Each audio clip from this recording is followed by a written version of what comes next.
بسم اللہ الرحمن الرحیم۔ پارہ نمبر 12 کا خلاصہ پیش خدمت ہے۔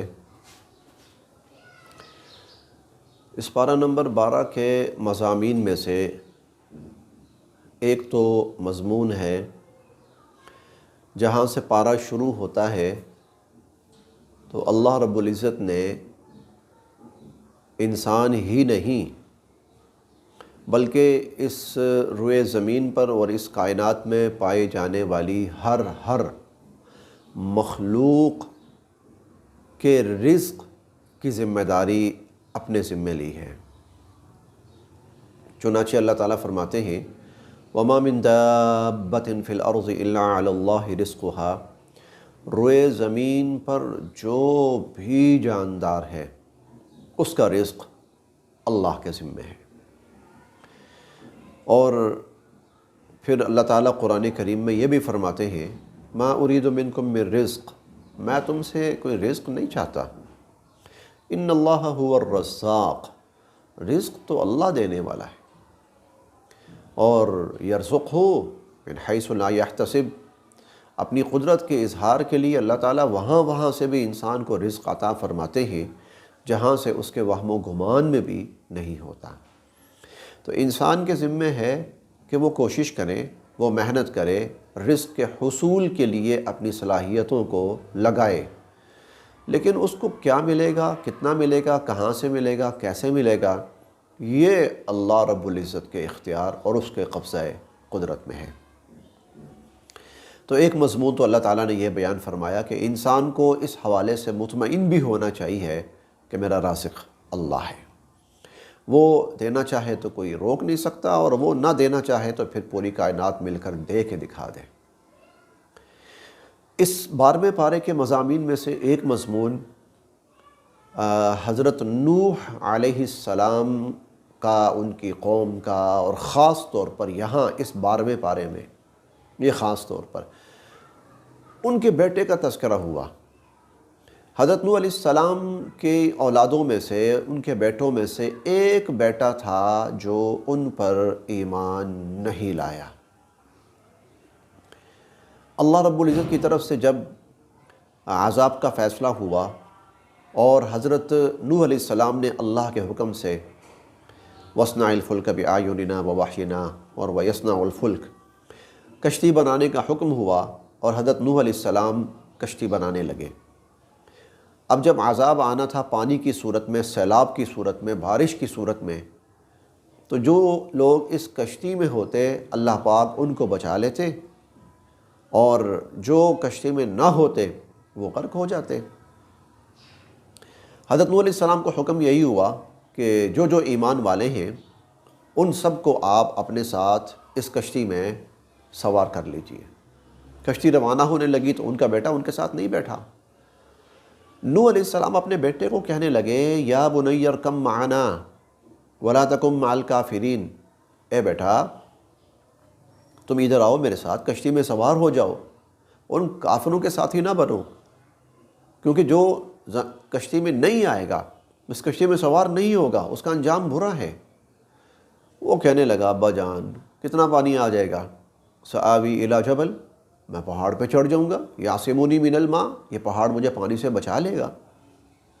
حضرت نوح علیہ السلام نے فرمایا کہ لا عاصم اليوم من امر اللہ الا من رحم، اے بیٹا آج اللہ نے جس پر رحم کیا اور جو بچا سو بچا، ورنہ اللہ کے رحم کے سوا بچنے کی کسی کی کوئی امید نہیں ہے۔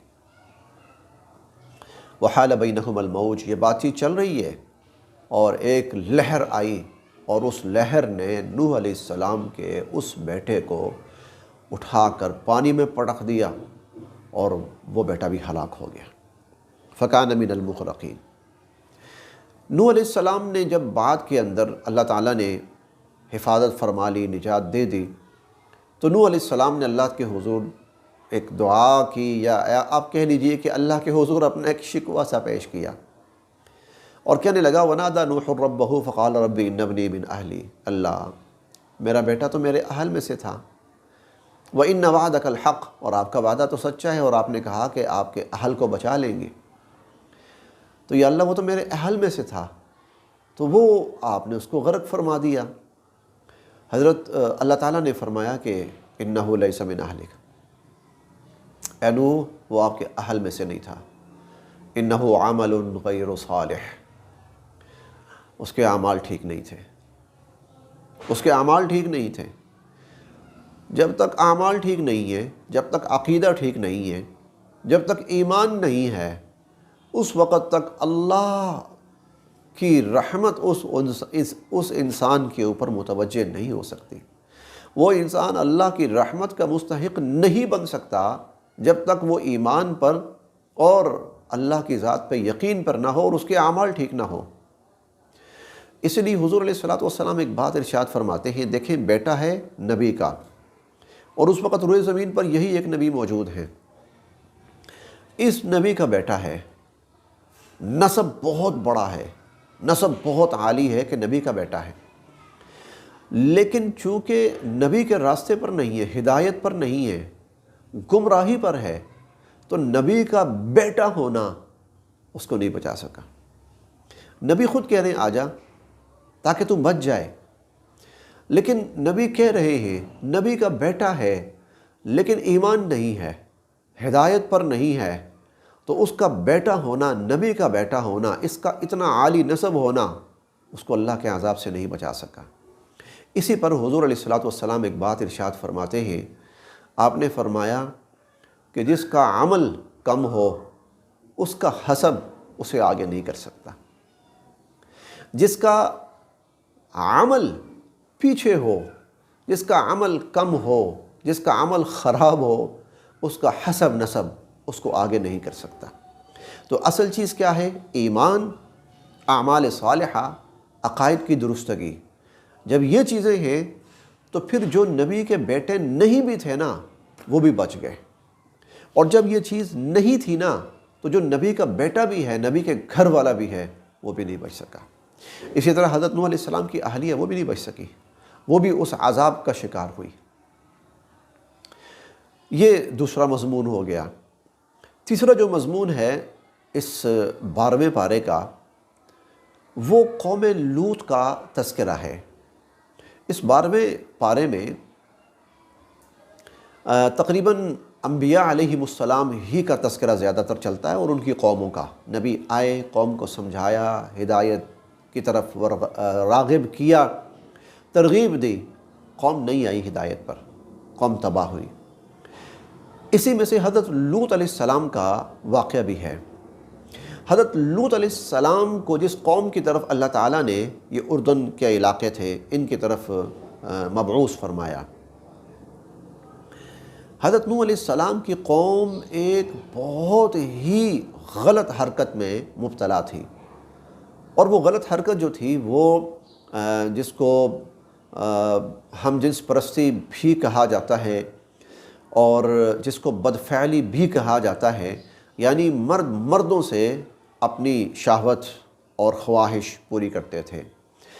اَإِنَّكُمْ لَتَأْتُونَ الرِّجَالَ شَهْوَةً مِّن دُونِ النِّسَاء، کیسے لوگ ہو عورتوں کو چھوڑ کر اور مردوں سے اپنی ہوس اور اپنی خواہش پوری کرنے کے لیے آتے ہو۔ هَؤُلَاءِ بَنَاتِي هُنَّ أَطْهَرُ لَكُمْ، لوط علیہ السلام نے یہ بھی کہا میری قوم دیکھو یہ بچیاں ہیں نا، قوم کی جو بیٹیاں ہیں ان کے ساتھ نکاح کا رشتہ قائم کرنا اور وہاں سے اپنی خواہش پوری کرنا یہ تمہارے لیے صحیح اور پاک راستہ ہے۔ تم اس صحیح اور پاک راستے کو چھوڑ کر غلط اور خراب راستے کی طرف کا انتخاب کیوں کرتے ہو؟ قوم کو یہ بات سمجھ نہیں آئی۔ ظاہر ہے جس قوم کو، جس طبقے کو، جس برائی کی لت پڑ چکی ہو نا، جس قوم کو، جس طبقے کو جس برائی کی لت پڑ چکی ہو، ان کو وہی کام اچھا لگتا ہے، چاہے وہ کتنا ہی برا کیوں نہ ہو، ان کو لت پڑ گئی ہے، ان کو اب یہ کام اچھا لگتا ہے۔ تو اللہ رب العزت نے اس قوم کے اوپر سب سے زیادہ عذاب نازل فرمائے۔ قوم لوط واحد قوم ہے جس پر بیک وقت 5 عذاب آئے ہیں۔ قوم لوط واحد قوم ہے، یعنی اللہ کے ہاں یہ عمل کہ مرد کے ساتھ اپنی خواہش پوری کرنا یہ غیر فطری طریقہ ہے، یہ حیوانی سے بھی آگے بڑھ کر طریقہ ہے، یہ شیطانی طریقہ ہے یہ اللہ کے غضب کو دعوت دینے والا طریقہ ہے۔ تو اس پر اللہ رب العزت کی طرف سے اس قوم کے اوپر 5 عذاب آئے۔ ان 5 عذابوں میں سے کچھ عذاب تو مشترک تھے، جیسے چیخ چنگھاڑ کے ذریعے ہلاک کیا گیا، جیسے زلزلے کے ذریعے ان کو ہلاک کیا گیا۔ یہ عذاب تو پہلی قوموں پر بھی آئے، مشترک تھے، لیکن ان کے اوپر 3 عذاب اور آئے جو اور کسی قوم پر نہیں آئے۔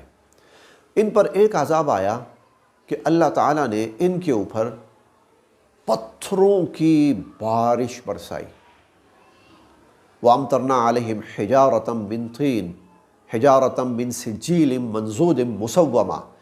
پتھر، اور پتھر ٹارگیٹڈ ہوتا تھا کہ یہ پتھر اس بندے کو لگنا ہے، مسومہ، باقاعدہ اس کی نشاندہی کی گئی تھی اللہ رب العزت کی طرف سے کہ یہ پتھر اس شخص کو لگے گا، اس کی کھوپڑی میں لگے گا اور اس کی کھوپڑی کو پاش پاش کر کے رکھ دے گا۔ ایک عذاب اس قوم پر یہ آیا، اور دوسرا عذاب اس قوم پر یہ آیا کہ ان کو اللہ تعالیٰ نے اپنی قدرت کاملہ سے ان کی بستیوں کو زمین سے اٹھایا گیا، ان کی زمینوں سمیت اٹھایا گیا اور آسمان کے قریب لے جا کر ان کو الٹا پٹخ دیا گیا۔ والمؤتفقہ، اور وہ الٹی ہوئی بستی اہوا، جس کو پٹخ کے دے مارا۔ والمؤتفقات، اور الٹائی ہوئی بستیاں، یہ قوم لوط، اس پر یہ عذاب جو اور کسی قوم پر نہیں آیا، یہ دوسرا عذاب اور کسی قوم پر نہیں آیا، صرف اس قوم پر آیا ہے۔ اور تیسرا عذاب جو اور کسی قوم پر نہیں آیا، فغشاہا ما غشا، اللہ تعالیٰ نے ان کے اوپر غلیظ اور بدبودار ترین پانی پھینکا۔ یہ جو بحر مردار کہلاتا ہے، بحیرہ میت جو ہے، ڈیڈ سی جسے کہا جاتا ہے، یہ وہی جگہ ہے اور یہی وہی غلیظ پانی ہے جو بطور عذاب کے اس قوم کے اوپر مسلط کیا گیا۔ پیغام کیا ہے، تعلیم کیا ہے اللہ تعالیٰ کی طرف سے؟ یہ عمل اللہ کے ہاں اس قدر مکروہ ہے، غلیظ ہے، ناپسندیدہ ہے کہ اللہ تعالیٰ نے اس عمل کی مرتکب قوم کے اوپر 1 نہیں، 2 نہیں، 3 نہیں، 4 نہیں، 5 عذاب مسلط کیے اور ان کو قیامت تک کے لوگوں کے لیے عبرت کا نشانہ بنایا۔ حیرت کی بات یہ ہے کہ آج دنیا اس کو انسانی حقوق تصور کر رہی ہے، ہیومن رائٹس تصور کر رہی ہے کہ یہ انسان کا حق ہے۔ انا للہ و انا الیہ راجعون۔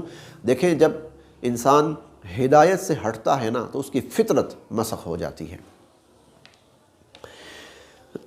اس پارے کے مضامین میں سے اللہ رب العزت نے نماز کی ترغیب دی، اور نماز کی ترغیب دیتے ہوئے ایک بات یہ بھی ارشاد فرمائی، وَأَقِمِ الصَّلَاةَ طَرَفَيِ النَّهَارِ وَزُلَفًا مِّنَ اللَّيْلِ، نماز قائم کرو، دن میں بھی اور رات میں بھی، اور دن شروع ہوتے وقت بھی اور دن ختم ہوتے وقت بھی، اور رات کو بھی نماز قائم کرو۔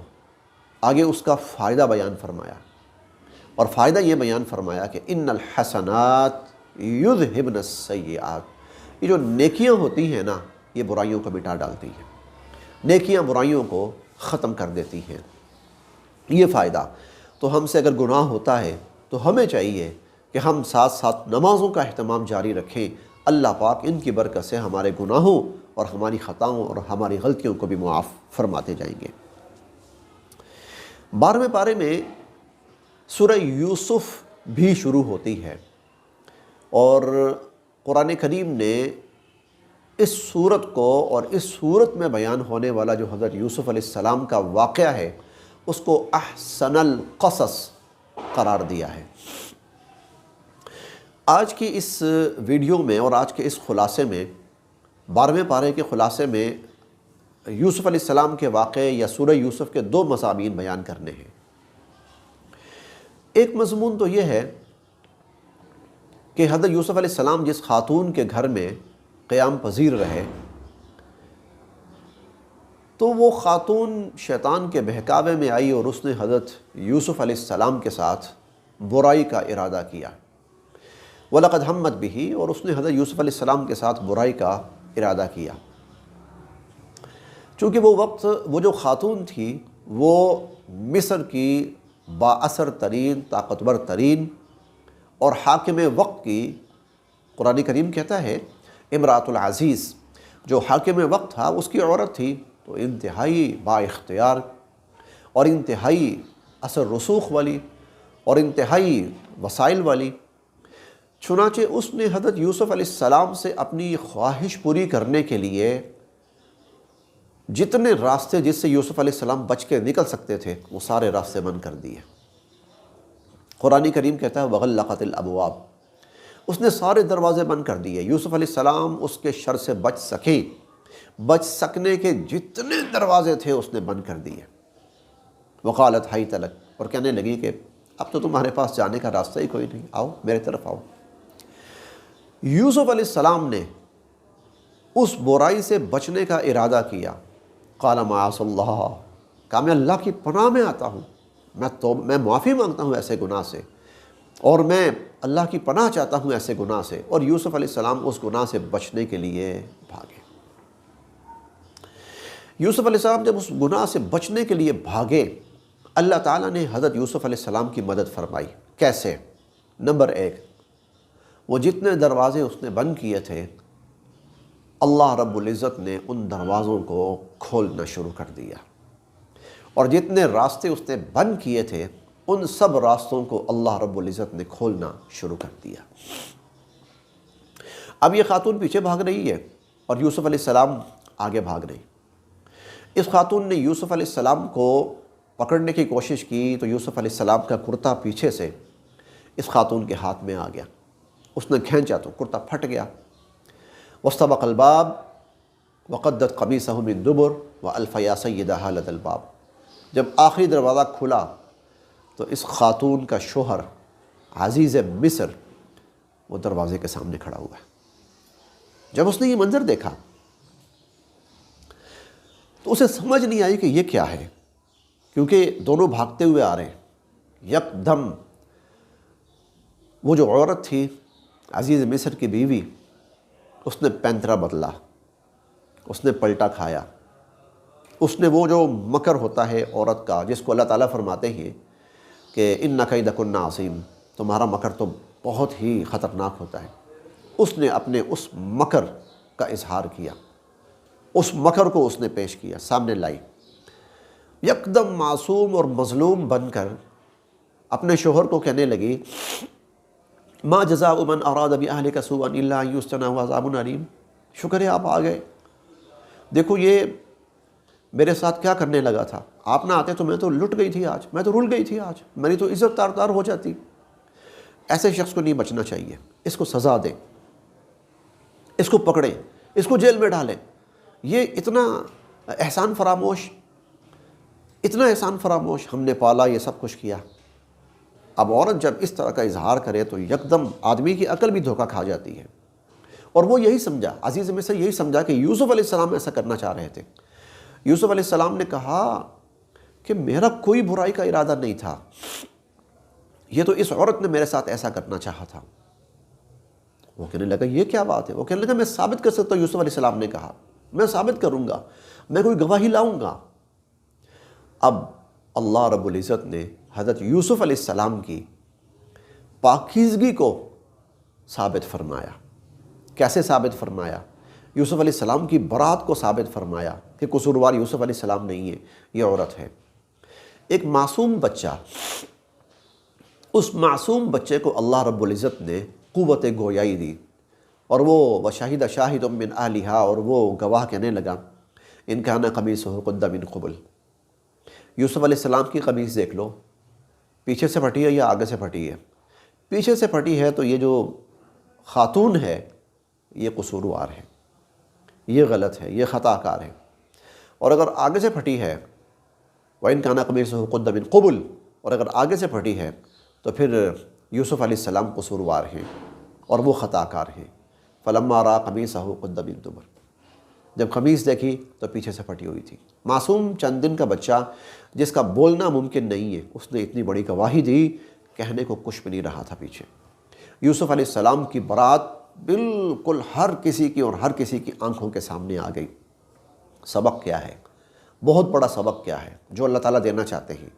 جب بندہ اللہ کے لیے برائی سے بچنے کی کوشش کرتا ہے، گناہ سے بچنے کی اپنی سی کوشش کرتا ہے، پھر راستے بند بھی ہو جائیں تو راستے اللہ خود کھولتے ہیں۔